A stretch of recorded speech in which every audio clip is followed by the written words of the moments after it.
Hello, my name is Jenny Parsons. I'm one of the 5 celebrities taking part in Grey County Reads. So, my background is as a performer with the Second City, which is based on improvisation as an art form where you make up stuff, you make up stories. And I actually did a lot of touring with the Second City. We toured all through Canada up into Inuvik, over to, not very far east, over to New Brunswick, I guess. I think maybe that's as far as we got, maybe Halifax. And then when I graduated into the corporate division, we went to Hong Kong and Turkey, Istanbul. It was amazing. We did we did some comedy. As part of Grey County Reads, the celebrity list, I suppose my celebrity days were on the show Winging It, which is on the Family Channel. And it's still in reruns, so I think if you're a teenager, sort of, when you did some babysitting 5 or 6 years ago, then you would recognize me as Mrs. Lennox, the drama teacher. And now, here in Grey County, I've been here for 10 years. I teach improvisation still, wherever people would like me to come. So if that's you, I'll come and teach improv. And I also paint. I'm a painter now. My husband and I opened a studio called Just Arts, because my first 2 initials are J-E and his are S-T. You can guess his name. So that's J-E-S-T, Just Arts, but also because our background is in jesting, making jokes and being foolish. And but also because I think just sort of being generally playful is our approach to the world. Even as a painter, my paintings are very playful, and sort of hidden puns and amusements are inside of them. And I think that is my general offering to the world is jesting. The book I'm defending for Grey County Reads is by Emily St. John Mandel, and it's a science fiction called Station 11. And it's set in 2 time periods in the present, sort of a modern day setting. There is an actor on stage, there's a number of characters that we meet in the present, and then there's 10 years in the future.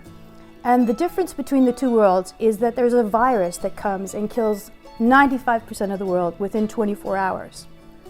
So in the present day, there is all the things you would imagine when a virus hits the news, all the things the characters might be doing to try to organize themselves for a new future. And then you cut to 10 years in the future where there is sort of a starting over. And it's, I would call it a positive book. I would call it non-gory, but I can talk more about that later, about what the book is as opposed to, you know, the flavor of the book, which is generally positive and non-gory. The story is about the things we take for granted, I think. All the things that we get used to seeing and having, like little computers in our hands and even heat, and fresh orange juice, if you live in Ontario, will become one of those things you don't see too much if in fact that this kind of thing ever happened.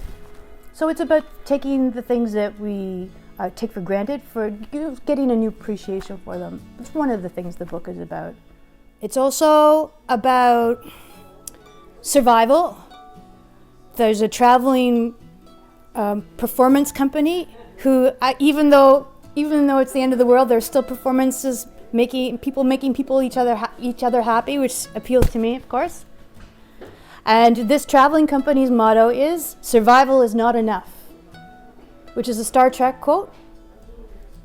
And it means basically, yes, we have to think about our food and our shelter very much, but then after that, I think human beings sort of need more than that, just that. That they do need art and music and each other, and I would argue even books. That they also need books. And there is a library set up in a fictional city called Severn City. It's at an old airport where people do come and offer their books to this museum of civilization. And that, I think, speaks to the idea that we need more than just food and shelter, that we do need to think about our history and even the objects around us as cultural things and how they speak to us about our stories.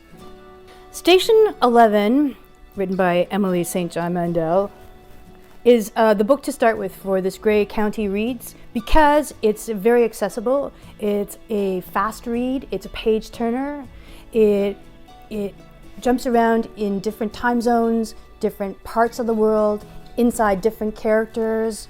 So there's always this place to move to. It's really hard to be bored reading this book.